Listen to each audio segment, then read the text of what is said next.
aí começando um novo assunto, vamos falar aí sobre processadores, né? É uma parte bastante importante aí, um componente, né? Bastante importante aí do computador. E vamos aí para mais uma sexta hardware, esperando aí a participação de todos. Perfeito. Então vamos lá.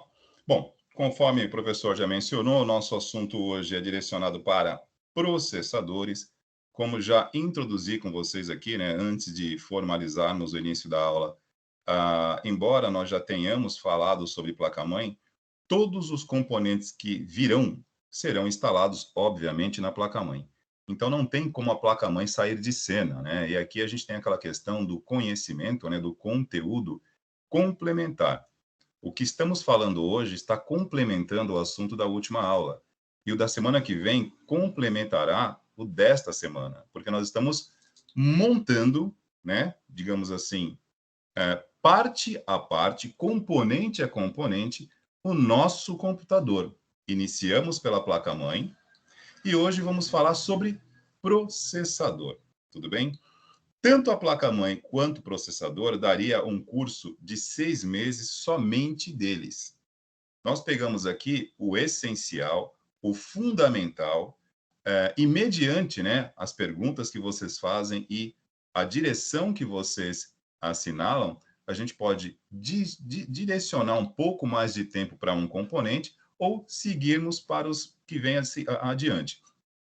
Então, para hoje, vamos começar aqui falando com vocês a respeito da arquitetura padrão do processador.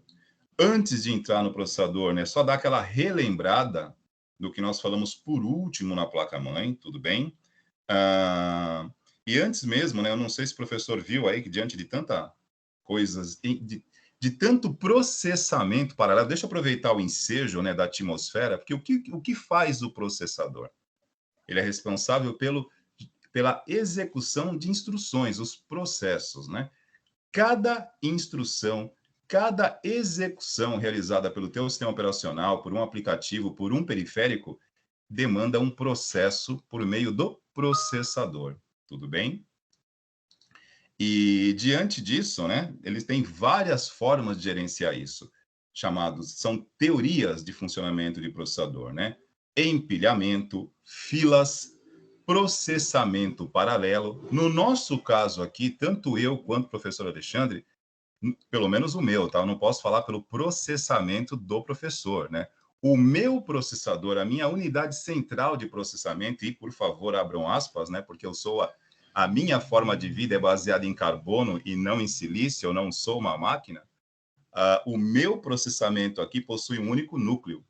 E quando começo a processar em paralelo, né? Estávamos aqui para adentrar na aula e de repente choveu mensagens aqui, né? Ou melhor, choveram, né, mensagens no nosso canal aqui. E aí nós paramos para responder, porque nós não temos condições de fazer igual a uma unidade central de processamento de computador, que consegue fazer o quê? O chamado processamento paralelo ou o chamado empilhamento ou a fila, aonde você tem uma ordem de entrada que vai executando numa escala, né, de ciclos por, digamos, de ciclos de instruções por segundo, medida em hertz. Hoje, os nossos processadores estão operando na escala dos gigahertz. O que significa 1 gigahertz? Aproximadamente 1 bilhão de ciclos de instruções por segundo. O meu processamento interno, né, que não é uma CPU nem uma GPU, como disse, não sou feito de silício, sou feito de carbono. Aliás, somos cadeias de carbono, né? O que é uma cadeia de carbono? É aquele elemento que serve para encadear qualquer forma de vida que exista nesse planeta. Então, somos formas de vida baseadas em carbono e não em silício. Então, no meu caso, eu não consigo processar várias coisas ao mesmo tempo. Há quem diga que consegue. Não sei se o professor Alexandre tem essa capacidade, mas o meu processador aqui só tem um único núcleo. E é o que nós vamos falar hoje. Estou aproveitando o nosso entreveiro inicial aqui, né, nosso contratempo, que causou um empilhamento de processos. Nós temos, por exemplo, processamento dedicado temos processamento compartilhado, e isso são modelos de processamento. O que é o processamento dedicado? É quando você tem, por exemplo, todo o seu processamento direcionado para atender uma necessidade. Esse é o processamento dedicado. O processamento compartilhado é quando você, através do seu processador, compartilha recursos para executar várias tarefas. E aí nós temos o segmento do processamento compartilhado. Então, eu aproveitei o ensejo da ocasião para ilustrar formas de processamento. A capacidade de um processador define o seu valor, o seu modelo e a sua qualidade final de mercado. Nós temos processadores hoje que operam numa escala absurda, custando relativamente muito. E nós temos processadores mais simples. A arquitetura interna é igual? Todo processador funciona literalmente do mesmo jeito? O que tem dentro de um processador? Lembram daquela historinha dos transistores que nós comentamos aqui da segunda, terceira geração dos computadores, que aí já entra os circuitos integrados? Pois é, são eles que são responsáveis pela mágica, entre aspas, que nós temos hoje, né? Processadores com milhões, milhares, né, de transistores integrados numa plaquinha de silício, chamados circuitos integrados, que são capazes de fazer muita coisa, mas muita coisa, num intervalo de tempo relativamente muito curto. Tudo bem? Então, vamos lá. Deixa eu compartilhar minha tela com vocês. Professor Alexandre, eu compartilhei com você aí uns vídeos, né, via WhatsApp. Um em particular, até o final da aula, né, a gente vai dar uma esticadinha aqui para nós perdermos o início. Depois a gente passa para eles aquele vídeo que mostra uma animação gráfica da placa-mãe, que vai mostrando o funcionamento da placa-mãe e a comunicação dos dispositivos, que aí também vai entrar o processador. Mas, só para te avisar, eu mandei no teu WhatsApp, tudo bem? Beleza, beleza. Tem um chat aqui do Claudinei, ele jogou aqui um print do CPU-Z dele, pedindo para você explicar melhor o processador dele. Perfeito, perfeito, Claudinei, perfeito, Alexandre. Então, vamos lá, vou aproveitar também aqui a deixa aqui do Claudinei, vamos lá. Estou ampliando um pouquinho aqui, Claudinei. É o seguinte, eu vou compartilhar minha tela para que o que eu estou vendo aqui todos possam ver, porque para mim no chat aparece muito pequenininho, mas eu acho que vai ficar legal aqui. Compartilhando a tela.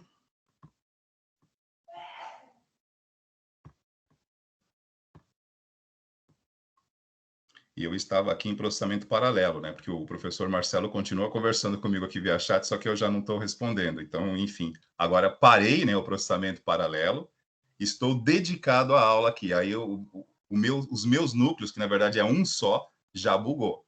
Tudo bem? Vamos lá. Vocês estão vendo minha tela aí, gente? Sim? Beleza?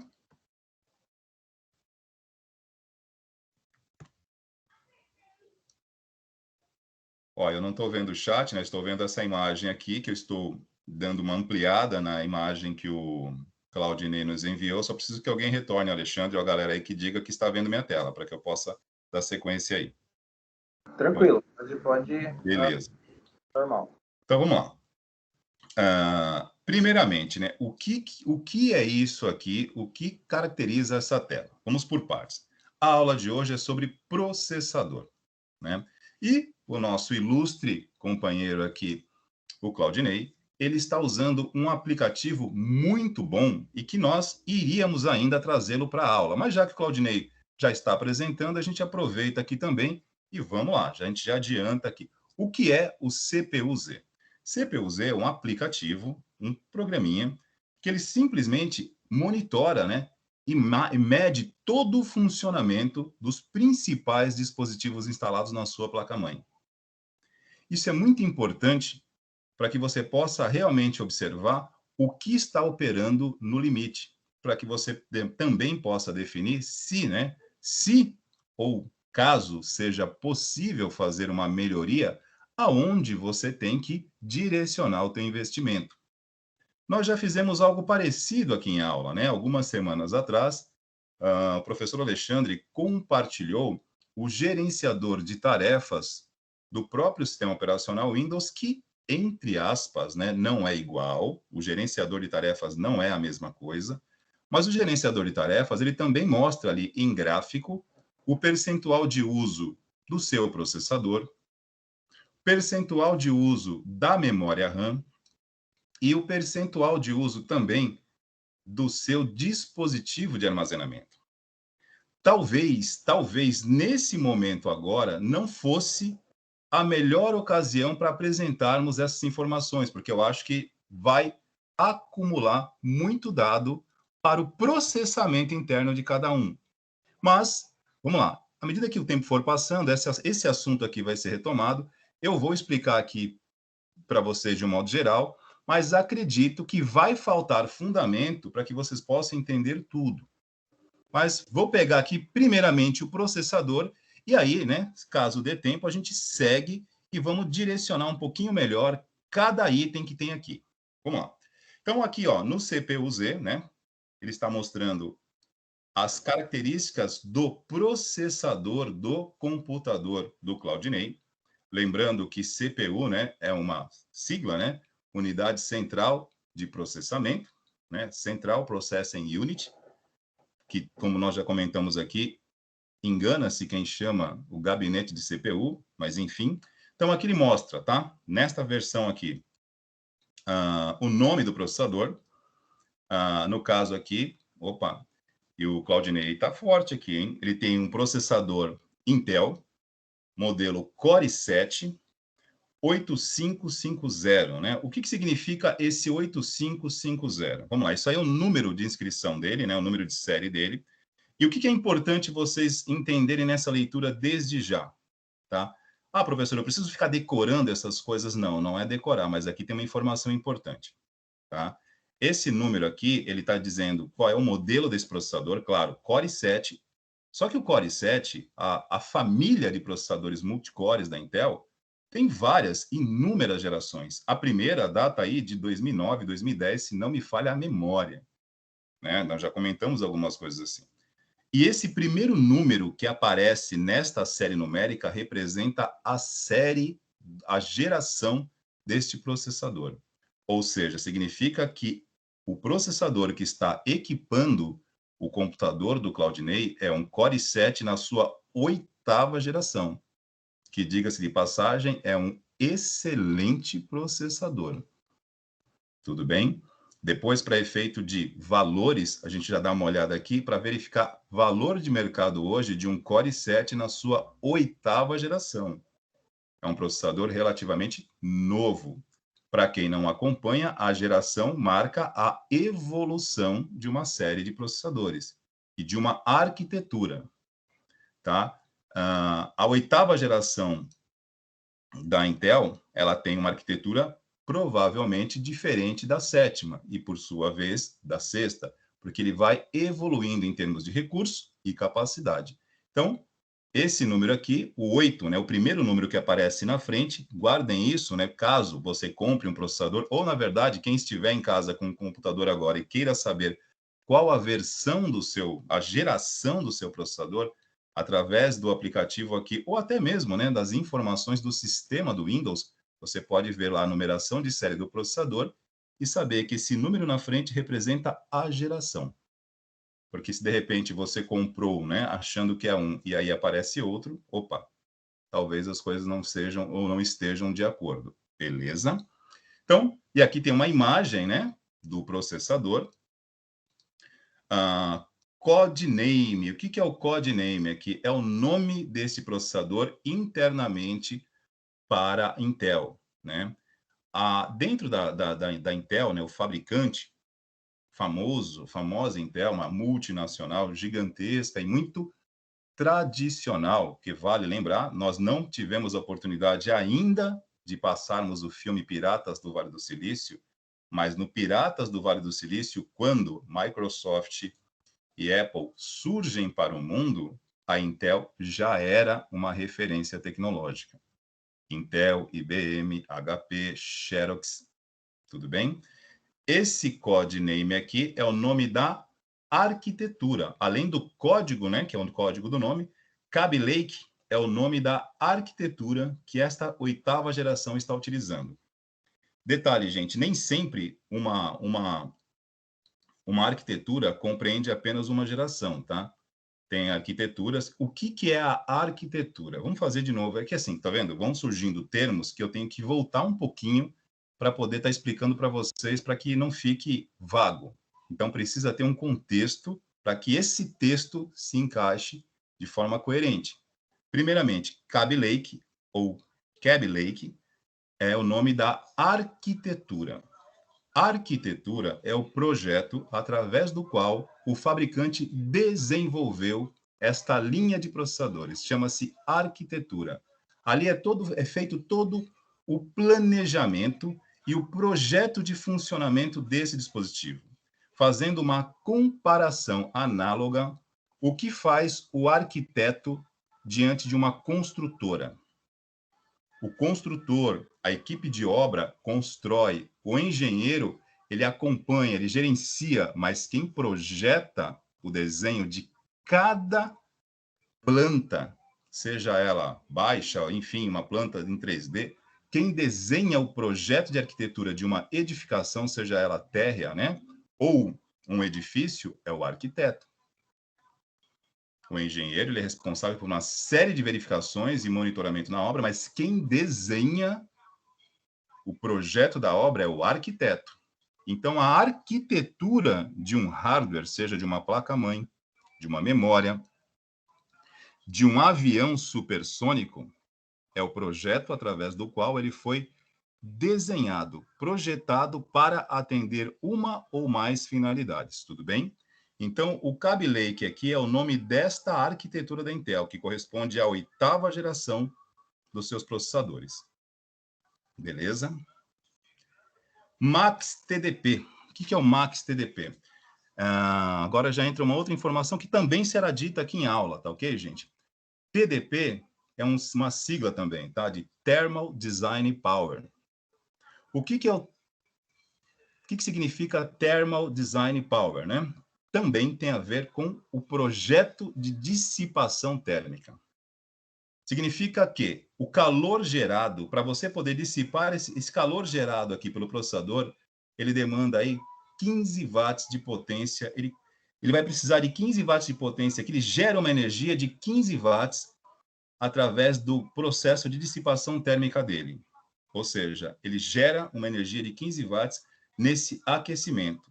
Então, através desse valor aqui, ó, 15 watts, é dimensionado o conjunto de dissipação térmica envolvendo o cooler, que é a ventoinha, tá? Só para cooler CPU. Ó, estão vendo aí? Isso aqui é um cooler, ou melhor, são coolers. Parecem, né? Vários aqui. O conjunto, né? Ou seja, a escolha desse dispositivo aqui se dá através destas informações. Deixa eu voltar aqui. Aqui, ó. Através desse número aqui, ou seja, eu vou estar gerando uma energia aqui de 15 watts.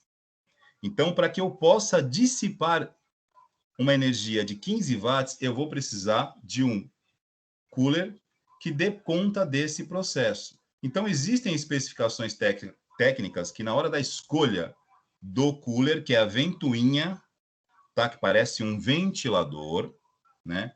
Associado a esse outro dispositivo aqui embaixo, chamado dissipador térmico, que é uma estrutura metálica que pode ser feito de cobre, pode ser feito de alumínio e outros metais com a capacidade física de dissipação térmica, que aí a gente entra em outra propriedade, que nós vimos aqui há duas semanas atrás, fundamentos de elétrica, que mexe com a área física, né? Eletrostática, eletrodinâmica, e nós temos uma outra propriedade, outro fundamento da física, no caso, a dissipação térmica. Então, aqui, nada disso é feito por simplesmente escolher, olha, eu quero que seja esse cooler aqui, porque ele é grandão. Este cooler, o cooler é a ventoinha. Dissipador é o metal que está aqui embaixo. Os dois operam em conjunto. De que maneira? Este metal, deixa eu clicar aqui, deixa eu ver se eu pego uma imagem maior para poder mostrar para vocês. Eu sou obrigado a descer um pouquinho para poder... Porque se eu só comento sobre o cooler e o dissipador e não falo como funciona, fica a dúvida, né? Então, acho que eu peguei uma imagem que foi um pouquinho melhor aqui, ó. Opa. Estão acompanhando aí, gente? Só para eu poder saber. Ó, aqui fica o ventilador, que é o cooler, né? E embaixo do ventilador tem uma base metálica, que, como disse, dependendo de modelo, né, de características, pode ser feito de cobre, geralmente alumínio, tá? Geralmente alumínio. E qual é a propriedade que esse metal precisa ter? Capacidade de dissipar, não de transportar calor. Que a palavra dissipar, usar um sinônimo de dissipação, seria espalhar. Porque o que acontece? O processador, nosso protagonista de hoje, ele tem o que dentro dele? Como disse, hoje, né, os nossos processadores operam na escala do gigahertz, ou seja, na escala de milhões de instruções por segundo. Para que ele possa fazer isso, ele conta dentro da sua estrutura interna, no seu projeto de arquitetura, devido à evolução tecnológica e à miniaturização de transistores, ele conta com bilhões de transistores integrados numa plaquinha de silício, que trafegam o quê? Elétrons. Esses elétrons em atividade, enquanto ele está ligado, recebendo eletricidade, ele vai fazer o quê? Concentrar e gerar calor. Quanto mais processamento eu imponho no meu processador, quanto mais processos ele executa, mais ele aquece. Existe um controle térmico desse procedimento.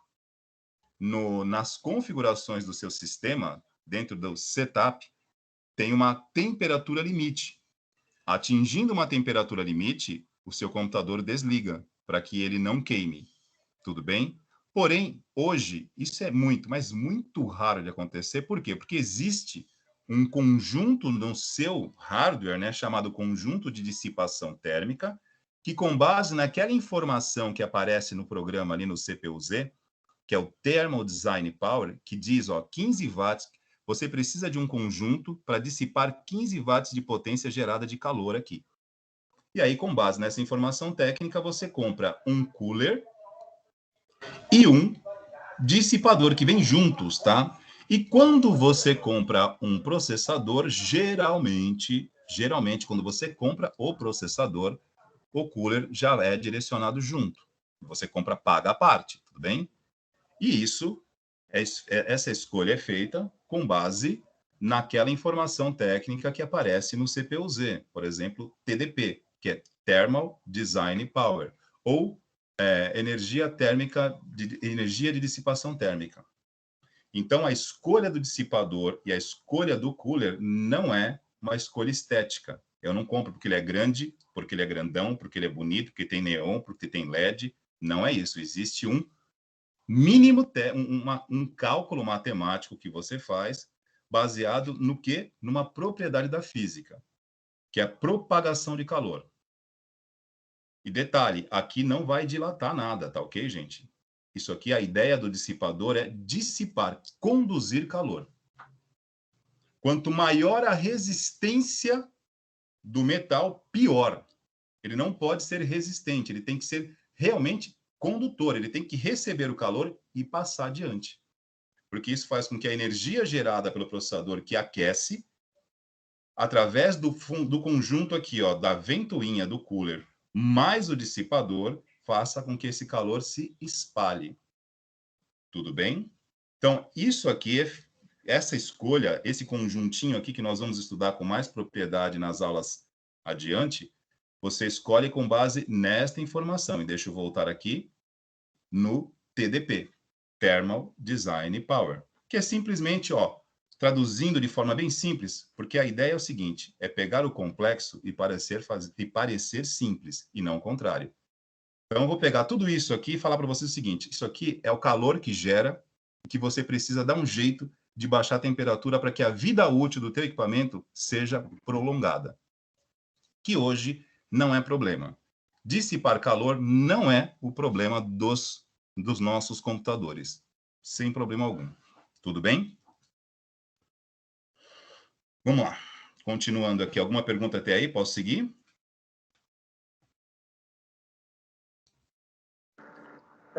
Por aqui tá tranquilo. Só uma pergunta da Marcela que eu não compreendi, Marcela. Você falou de PFV, é isso? A sigla, o que significa? Aonde que estaria essa sigla aqui, gente, que eu não estou vendo aqui? Eu não entendi a pergunta dela. PFV, se puder confirmar, Marcelo. É que, assim, eu não estou vendo o chat aqui, tá? Aliás, estou, né? Só que ele está parado. Deixa eu descer um pouquinho aqui.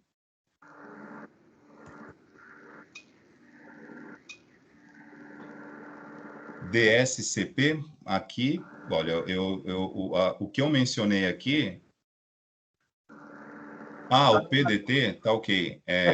TDP, é o contrário. TDP, exatamente. Thermal Design Power, Marcelo. Energia térmica, é a dissipação térmica que você precisa ter, é a energia gerada. Ele aquece e gera uma energia de 15 watts. Na escolha do dissipador e do cooler, você escolhe com base nessa temperatura, nessa energia que você tem que dissipar. Tudo bem? Não é algo complexo. Como disse, quando você compra um processador hoje, geralmente o cooler vem junto. E quando você escolhe um cooler a mais, né, que gere, que tenha mais capacidade de dissipar, não tem problema. O que você não pode ter hoje são coolers subdimensionados, que não tenham condições de dissipar, né, de diminuir essa temperatura e pode superaquecer o conjunto aqui da sua configuração. Quando isso ocorre, o que é muito raro, tá? Porque hoje em dia a maioria dos fabricantes de coolers já são desenvolvidos, né? Eles já criam os coolers para atender a demanda dos processadores que estão disponíveis no mercado. Então é muito raro, se estiver tudo funcionando de acordo, que o seu conjunto ali envolvendo cooler e dissipador não consiga dissipar, né? Dar conta de manter a temperatura mais amena para o funcionamento do processador. E outro detalhe, né, que nós não comentei aqui, que isso fica para a aula de termodinâmica aqui, né, que nós vamos falar sobre isso, a pasta térmica, que é um outro personagem aqui, né, já que nós citamos, aqui fica o dissipador, aqui está o cooler, e o processador fica aqui embaixo, tá, gente? O processador, ele entra em contato com o dissipador. Ele tem que estar em contato, porque é metal em contato com metal que conduz calor. Mas entre o metal do processador e o metal do dissipador, tem um componente simples, muito simples, chamado pasta térmica. Pasta térmica que muitas vezes é vítima, né, de histórias assombrosas no YouTube. Você vê de tudo. É cara colocando pasta de dente, é outro que cisma de colocar silicone, é outro que cisma de colocar Nutella. Então, assim, eu sempre digo o seguinte: estamos dentro de uma área técnica, né? Não estamos aqui num curso para tentativa e erro, nem num curso para teorias malucas. Aqui prevalece padrões técnicos, né? Meu, pasta de dente, que assim, se a gente for entrar na composição química de pastas de dente, vai que de repente na pasta de dente tem algum componente que ajude a baixar a temperatura. Mas enfim, não vem ao caso aqui a gente ficar citando pasta de dente, tudo bem, gente? Existem as pastas chamadas pastas térmicas, que são fabricadas, desenvolvidas para esta finalidade, que não são elas, não é delas, digamos assim, o papel de refrigerar processador. Mas sabe que propaganda, marketing, tem um aspecto demoníaco, né? Tem algumas campanhas de marketing em cima de algumas pastas térmicas que parece que a pasta térmica vai fazer tudo sozinho. Não, não faz. Detalhe, é uma composição química que vai ajudar, gente, por favor, né? Não é a pasta térmica que vai ser determinante. Pô, o meu computador parou porque a pasta térmica está vencida. Desculpa, não é. Olha, o meu processador superaqueceu porque minha pasta térmica não estava legal. Desculpe, não é. Ela é apenas um auxiliar. Você tem o cooler, tem o dissipador, tem uma série de questões aí que podem ser muito mais impactantes para o aquecimento e vida útil do que simplesmente uma pasta térmica, que hoje nós temos pastas térmicas assim de tecnologias avançadíssimas, até demais para o meu gosto. Porque para o uso convencional de um computador hoje, né, vamos pegar um exemplo aqui, eu não vou nem entrar nisso, senão a gente vai desviar o assunto, mas só para citar, nós temos o top do top do top, né? As pastas térmicas mais elogiadas no mercado são as pastas à base de nitrato de prata. Professor, o que eu vou fazer com uma pasta térmica à base de nitrato de prata? Eu vou caçar lobisomem com ela? Não, não é isso. É que a prata tem uma propriedade muito interessante para baixar a temperatura. Acima dela, só nitrogênio líquido, mas não tem necessidade disso no computador, gente. Isso é para uso muito específico, para gamers, para pessoas que fazem testes de alta performance. Computadores comuns como o nosso não tem necessidade de você ficar gastando dinheiro com nitrato de prata. Muito bem, você quer comprar? Seja feliz. Mercado Livre, você acha, a compra não é tão caro. Com 60, 70 reais você compra um tubinho de nitrato de prata. Mas o teu computador continua sendo o mesmo. Tudo bem? É que é o marketing, né? É um produto de excelência para configurações de excelência. Você pegar nitrato de prata e colocar no seu computador, vamos lá, num processador convencional, por exemplo, olha, o processador do Cloudinei é um excelente processador. É um Core i7 oitava geração. Mas, provavelmente, vamos lá, vamos ver o resto aqui para a gente poder seguir, para poder continuar com a aula aqui. Bom, Thermal Design. Vamos diretamente aos pontos que são mais importantes aqui, gente, para a gente não... Porque aqui, senão eu vou entrar em eletrônica avançada aqui e a gente fica maluco, tá? Então, vamos lá. Uma coisa importante aqui, vamos lá, tecnologia de 14 nanômetros, né, que é o tamanho. Vale lembrar que 1 nanômetro é menor do que um fio de cabelo, tá ok? 1 nanômetro tem uma espessura inferior à de um fio de cabelo. Esse processador tem 14 nanômetros, a tecnologia dele. Isso aqui é muito importante, gente, ó, o Core VID, né? Ou o V-Core.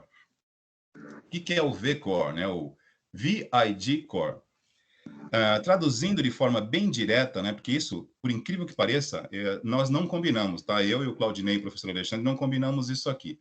Mas estávamos conversando sobre isso hoje, na hora do almoço, eu e o professor Alexandre, sobre a possibilidade, se vocês demonstrarem esse interesse, essa curiosidade, de nós passarmos para vocês um pouquinho de conteúdo a respeito destas informações aqui. O que é o Core VID? É o chamado circuito V-Core. Circuito V-Core é o circuito dos componentes eletrônicos que mantém, entre aspas, o funcionamento do processador. Dentro da placa-mãe, ao lado de um processador, eu vou até abrir aqui porque o assunto está ligado, está tudo conectado. Então, assim, não programamos fazer isso, mas já que o Claudinei nos trouxe, vamos na hora aqui, a gente vai fazendo. E se por acaso complicar demais, berra aí que eu paro. Tudo bem, gente? Estou tentando esclarecer. Vou abrir aqui uma circuito V-Core, rapidinho.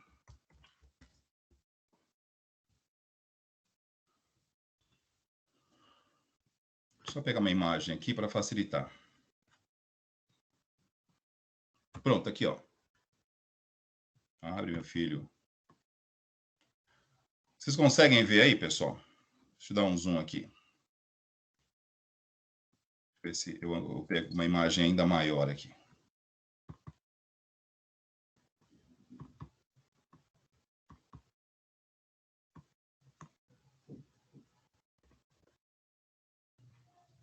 Estão vendo minha tela aí?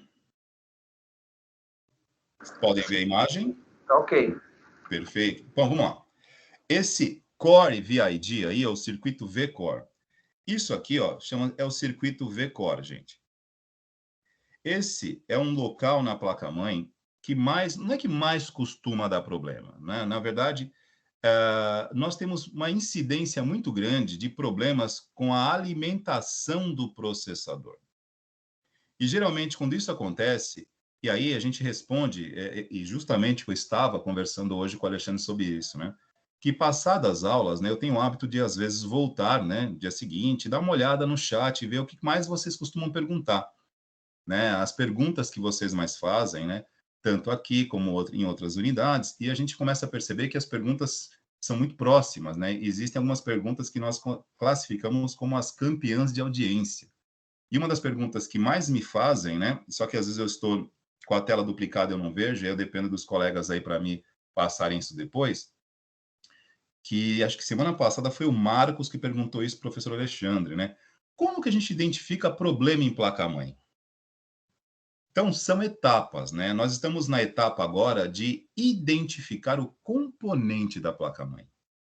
Nós aprendemos há uma semana o que é uma placa-mãe, ou pelo menos não digo se é que aprendemos, mas apresentamos para vocês com mais detalhes a placa-mãe. Oi, bem-vindo, tudo bem com você?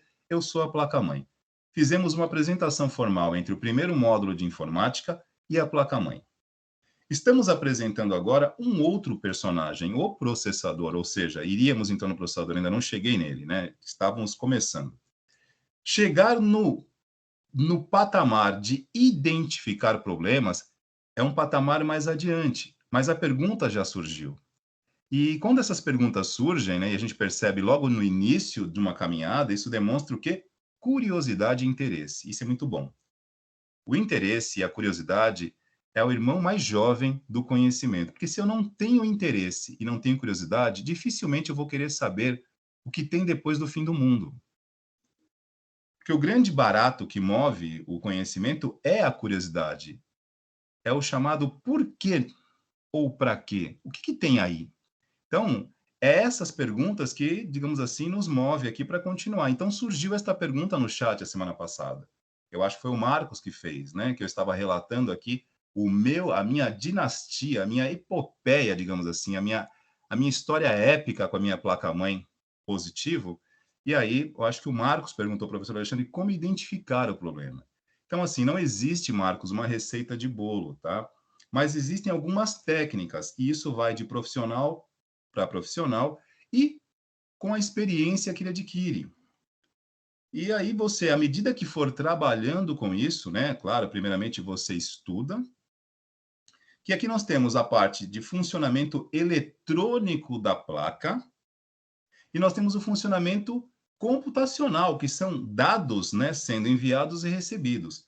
Mas para que funcione, né, o envio e recebimento de dados, para que tenha os bits sendo processados ali, né, seja em 64 ou 32, dependendo da sua arquitetura, seja qual for a geração do processador que você tem, seja qual for a arquitetura da placa-mãe, existem circuitos que alimentam os componentes.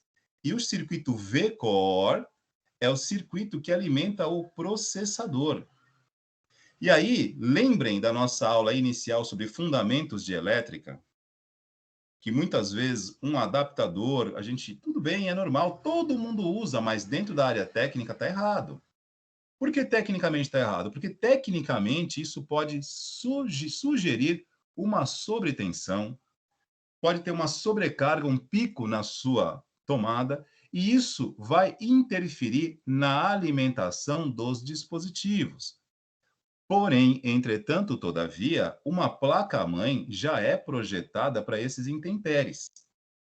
Esses bravos soldados aqui, ó, entre aspas, aqui eu tenho capacitores, eu tenho MOSFETs, eu tenho alguns reguladores de tensão aqui, alguns transistores também, que eles regulam a tensão que chega no processador.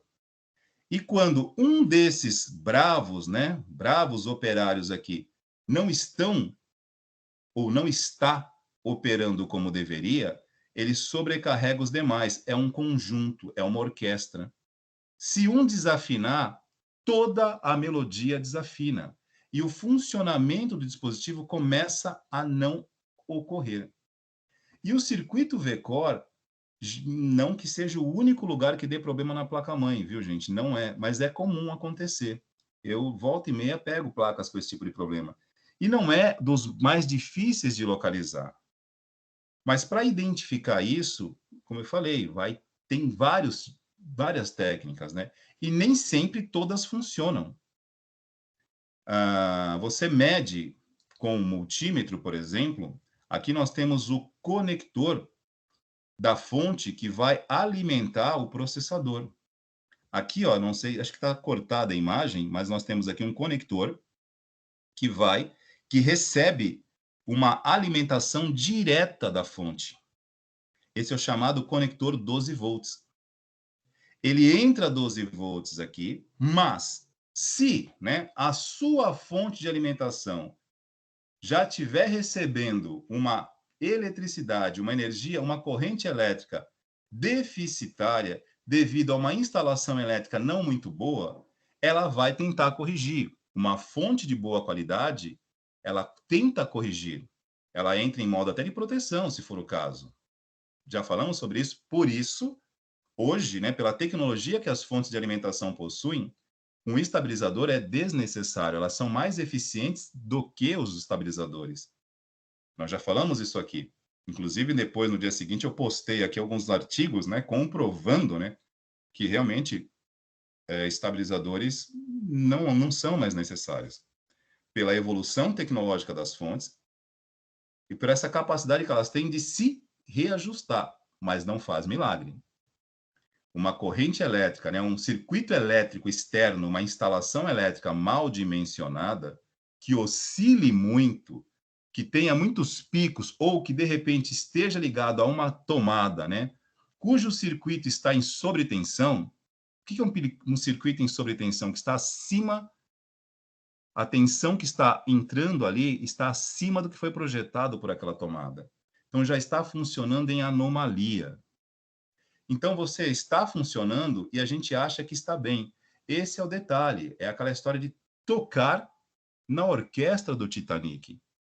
Tá tocando, mas vai afundar, cara. É só uma questão de tempo. E aqui é a mesma coisa, o circuito V-Core é ele que faz a alimentação do processador. E o processador, vocês viram um pouquinho ali na janelinha do CPU-Z, eu falei 3 informações até agora. O nome do processador, a geração e a tensão máxima de dissipação térmica. Estou entrando com a quarta informação, que é o V-Core. E ali naquela janelinha do CPU-Z do Cloudinei, está mostrando qual é a tensão que tem que rolar aqui. Entra 12 volts, os capacitores, juntamente com os demais aqui, eles estão equacionando esta tensão para que ela entre extremamente precisa no processador. Qualquer coisa a mais ou a menos interfere na qualidade do funcionamento do processador e na vida útil. Por isso que nós estamos falando aqui de componentes eletrônicos. O que é a eletrônica?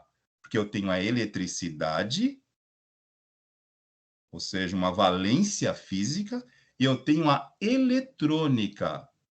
A eletricidade é uma valência física. A eletrônica controla a eletricidade. Eu posso controlar a eletricidade através desses componentes. Se eu tenho uma tensão de 200 e passo por um resistor, eu diminuo a tensão. Resistor oferece resistência. Um regulador regula.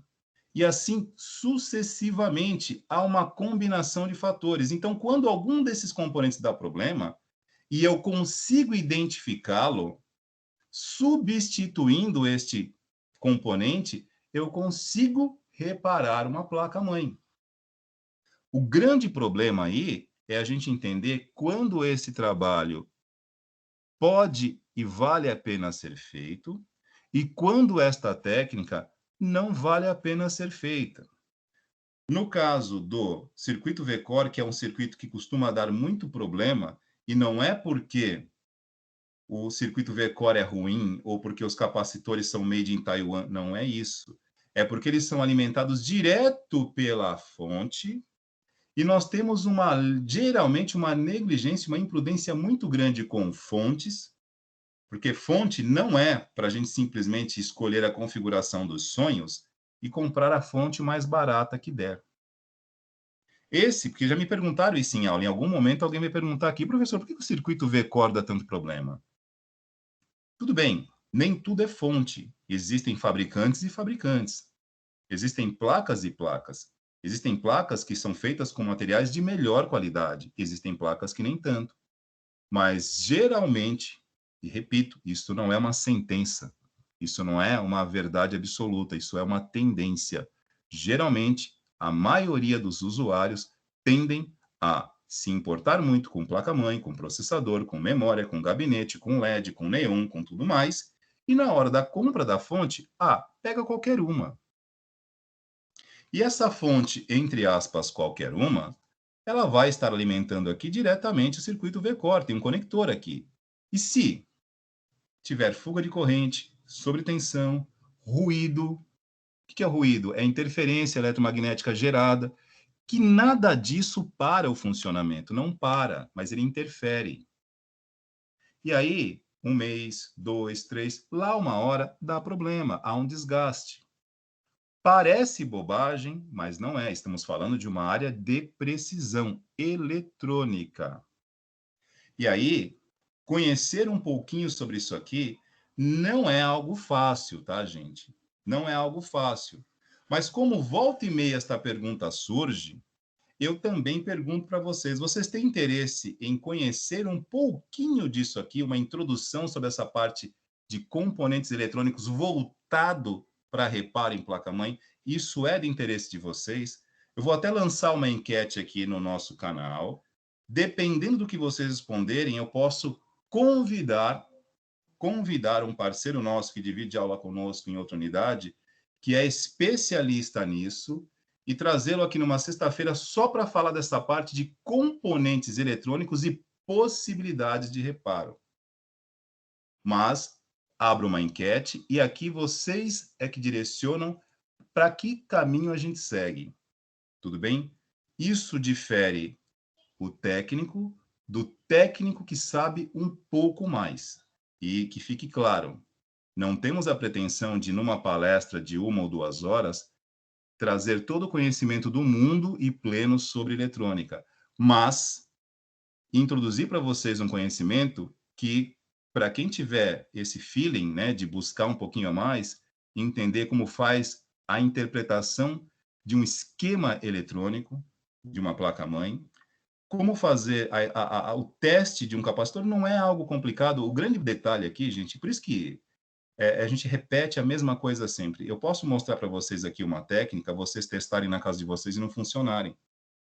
Porque existem várias maneiras e nem sempre os problemas demonstram o mesmo sintoma. E aí vai a experiência da gente fazer a mesma coisa por muito tempo e a gente vai adquirindo essa sensibilidade de poder testar e já perceber por onde está o problema.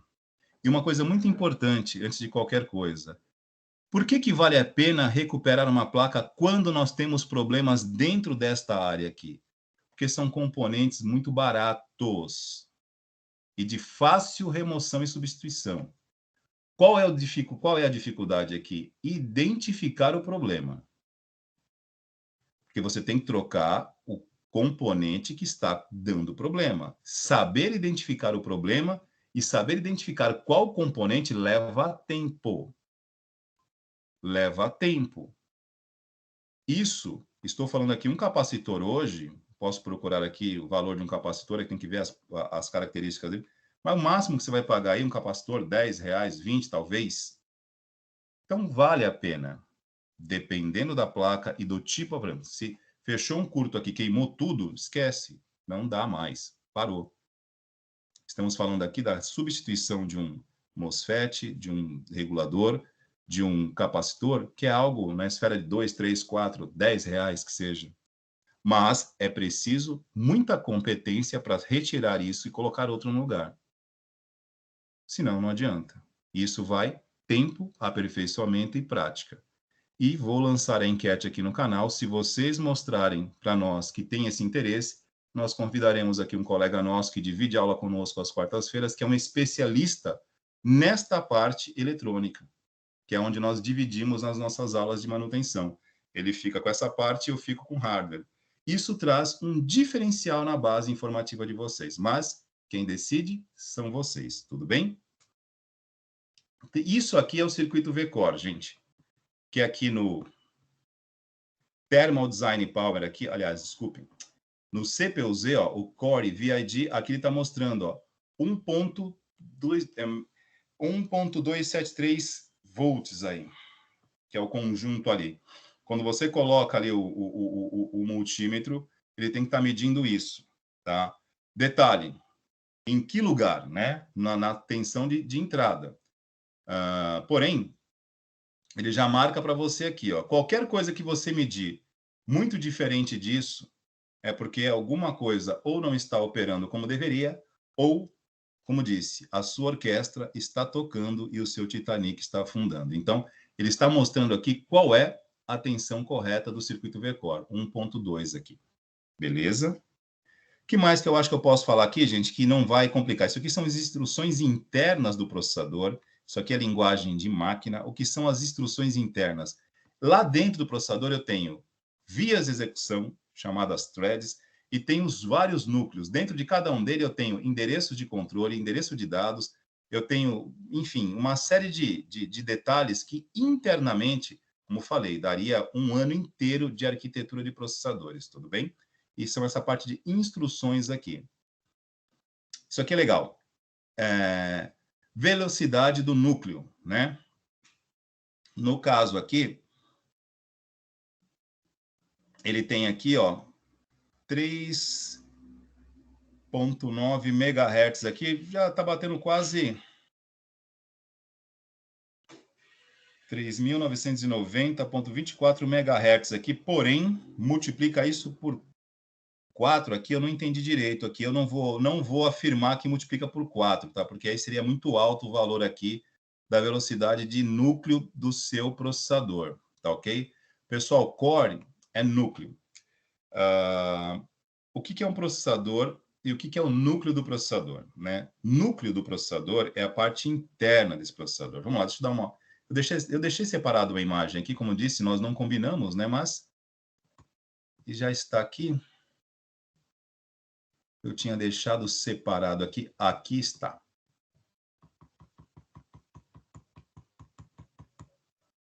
Aproveitando aqui, é aquela questão, né? A sintonia de ideias, né?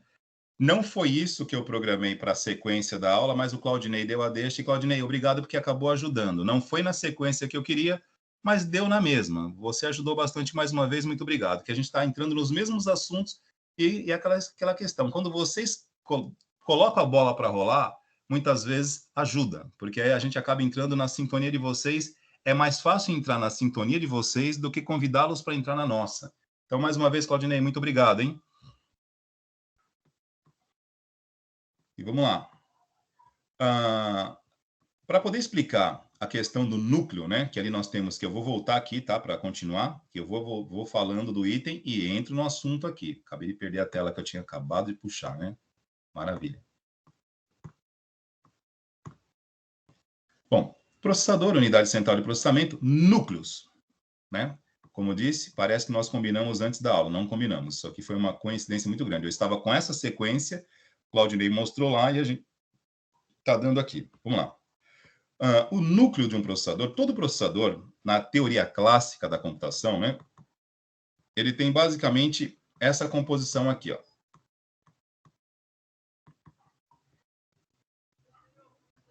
Isso aqui é um desenho, né? Um diagrama de um processador tradicional, clássico. Aqui eu tenho Central Process Unit, também conhecido por CPU.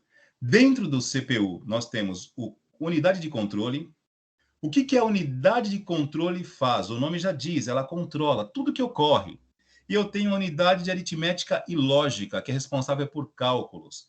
Aqui eu tenho a entrada dos dados, e aqui eu tenho saída dos dados. E aqui eu tenho uma unidade de memória interna do processador. Como assim uma memória interna do processador, professor? Vamos lá. Basicamente, ó, entrada, processamento, saída. Quando você pega, vai na feira. Por sinal, eu fiz isso quinta-feira agora, ó. Quinta-feira eu estive na feira, ali no Quadradão, e comprei uma calculadora. Calculadora. Tecnologia de ponta da feira. R$10 com concordância, porque na feira não tem concordância, é R$10. Para que eu precisava de uma calculadora? Porque na minha época de estudante, calculadora não era bem-vindo, mas hoje é.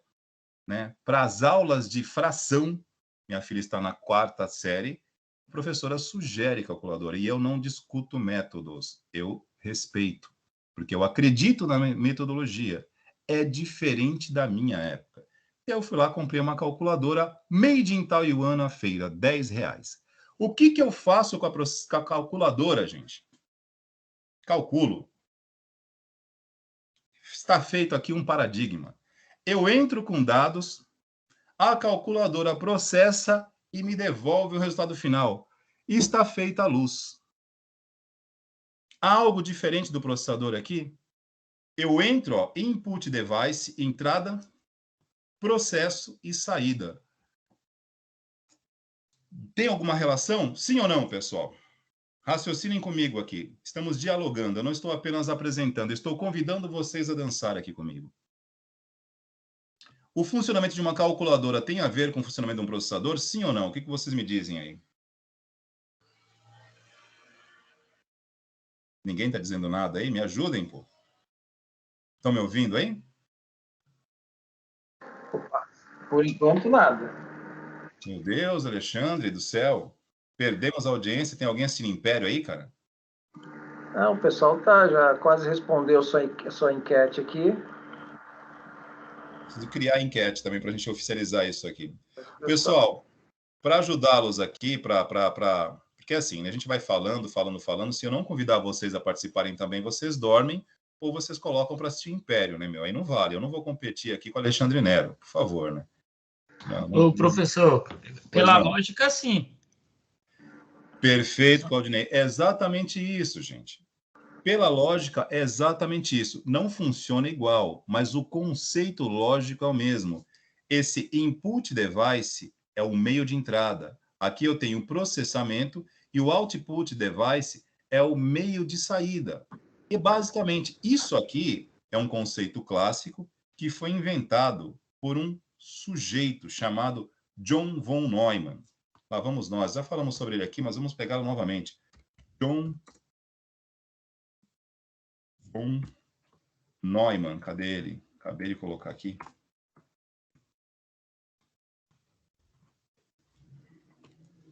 Esse sujeito aqui, ó. Aparece para vocês aí? John von Neumann. Normal, é Neumann mesmo, tá, pessoal? Ele é um húngaro, naturalizado norte-americano, matemático. Ele criou uma forma de lógica aritmética para facilitar os seus cálculos matemáticos e voltados para a parte de engenharia. Esse pensamento de entrar, processar e sair dentro de um esquema aritmético é utilizado até hoje na chamada teoria clássica da computação. Clássica, porque nós temos hoje outros modelos computacionais. Nós temos a chamada computação ótica, que já está aí. Não é tão falado, mas está aí. A computação ótica está muito próximo de ganhar mais peso no mercado. Não é novidade, já tem aí quase 10 anos. Intel, AMD, o pessoal está bombando. Qual é a tecnologia por trás da computação ótica? Transmissão de dados por luz. Nós temos fibra ótica já há quase 20 anos aí à disposição. A computação ótica, ela está muito mais próxima de se confirmar em mercado hoje do que a chamada computação quântica, que também é uma real, mas pelo custo e pela capacidade, pelo teor tecnológico, está muito longe de termos um computador quântico em casa. Está longe, mas bem longe ainda, mas um computador óptico não. Dentro da chamada computação ótica, esse modelo computacional clássico que foi trazido da matemática de John von Neumann muda. Mas, por enquanto, na chamada teoria clássica da computação, estamos aqui na entrada, processamento e saída. E todo o nosso desenvolvimento e performance do equipamento está se dando nesses últimos 30, 40 anos em cima do processador. Que ele tem uma unidade de controle, uma unidade de aritmética. Já vou finalizando, tá, pessoal, para vocês não perderem intervalo, depois a gente volta. E essa unidade de memória, que essa unidade de memória, entendam, não tem nada a ver com memória RAM, tá bem, gente? Não tem nada a ver com memória RAM. Essa memória, unidade de memória dentro, que isso aqui ó, é um esquema, uma ilustração de um processador dentro dele. Dentro do processador eu tenho uma unidade de controle, uma unidade de aritmética e lógica e uma unidade de memória. Essa unidade de memória é a chamada memória cache ou memória cachê. Correto aí? Vamos lá, já vi literaturas falando que é cache, outras falando que é cachê. O que importa? A terminologia, a forma de pronúncia, não, é o funcionamento. Qual é o grande boom, né? A grande valência da unidade interna de memória? É que ele não precisa de comunicação externa. Ele não precisa de barramento, a memória já está aqui dentro, ele não precisa enviar e receber nada, ela está diretamente dentro do barramento do processador. É uma memória muito mais rápida, porque ele não tem que acessar lá fora. E por ser uma memória extremamente rápida, por que rápida? Porque ela já está aqui dentro. Primeiro que a tecnologia através da qual ela é desenvolvida é um tipo de tecnologia rápida, que permite uma leitura e gravação muito rápida. E segundo, porque ela já está dentro do processador, então eu não tenho que percorrer um caminho. Quando eu vou para a memória RAM, o processador, para se comunicar com a memória RAM, ele precisa passar por um caminho na placa-mãe chamado barramento. O processador, para se comunicar com a sua memória interna, chamada memória cache, não precisa de barramento externo, porque ela está aqui dentro, é o barramento interno, é muito mais rápido. Eu não preciso ir até ela, ela já está comigo. Então, quanto mais memória cache, melhor o processador? Sim. Sim. É só isso? Não, porque nós temos os núcleos. Porém, como são 9 horas, eu vou falar sobre os núcleos depois do intervalo, tudo bem, gente? Deixa eu voltar aí para vocês.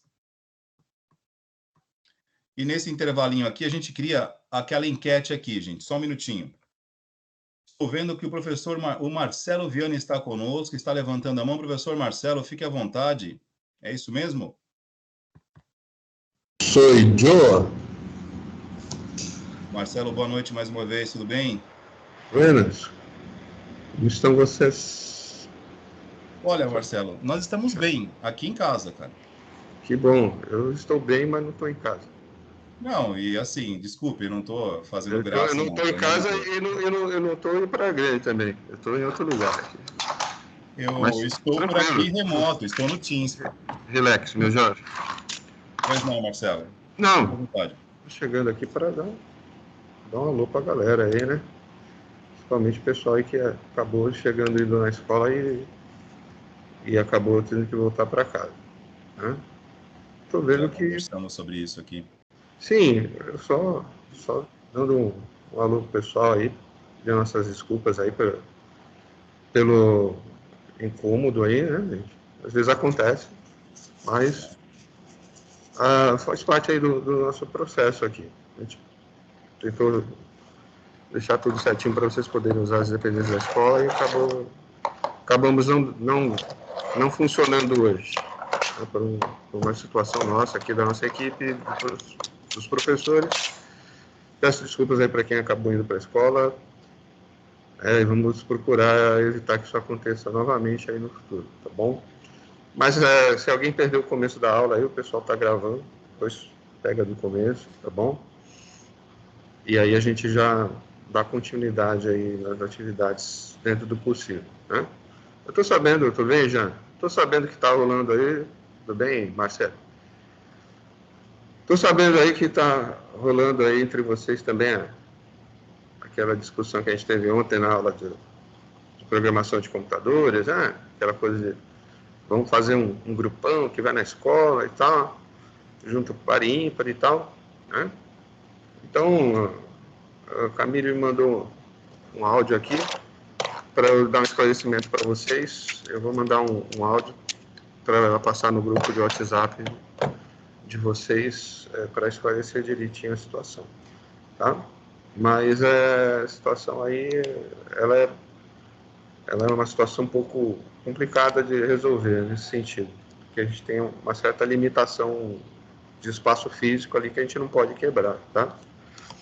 Eu vou mandar um áudio explicando, depois ela repassa para vocês. Ela pediu para eu passar isso, eu não vou fazer agora porque eles estão de aula, eu também. Estou em aula só em outro lugar aqui, tá? No mais, pessoal, eu peço desculpas aí para o pessoal que acabou indo lá na escola hoje, mas a gente vai procurar evitar que isso se repita. Espero que em breve possamos estar todos juntos, né? Lá na escola, que é o certo. A gente poder estar liberado aí nessa questão de saúde, que todos possam fazer uso do nosso espaço ali com segurança, faremos. Mas, por enquanto, vamos ter que manter esse padrão que nós estamos seguindo, tá bom? No mais, pessoal, uma boa aula para vocês, né? Precisando tirar alguma dúvida aí, vocês podem me chamar aí no privado, tá bom? Não prometo responder rápido, eu estou aqui envolvido em outras atividades, mas estou aí disponível. E para os colegas aí, professor Wagner, professor Alexandre, uma boa aula, que dê tudo certo aí, tá bom? Perfeito, Marcelo. Mais uma vez aí, boa noite. Também já havia comentado com a turma aqui, né? Já tínhamos estendido também aqui as nossas justificativas, né? E, enfim, esperamos que isso não ocorra novamente. Marcelão, prazer recebê-lo sempre, né? Espero que você apareça por aqui mais vezes. Sabe que as nossas portas e windows estão sempre abertas para o senhor, né? Tudo bom, muito obrigado. É sempre um prazer, aqui é a nossa casa. Opa! Perfeito, Marcelo. Tá bom, um abraço, pessoal, até mais. Até mais, boa noite, boa noite. Turma, dá aquela paradinha para o intervalo. Professor Alexandre, fica à vontade aí para alguma consideração final. Não, tranquilo. Vamos fazer uma pausa agora e aí alinhamos aí para o segundo bloco, segunda etapa, ok?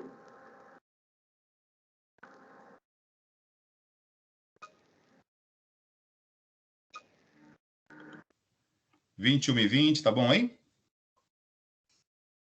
Ok. Ok, combinado. Beleza então, pessoal. Até já. Tchau, tchau. Até mais, gente. Até daqui a pouquinho.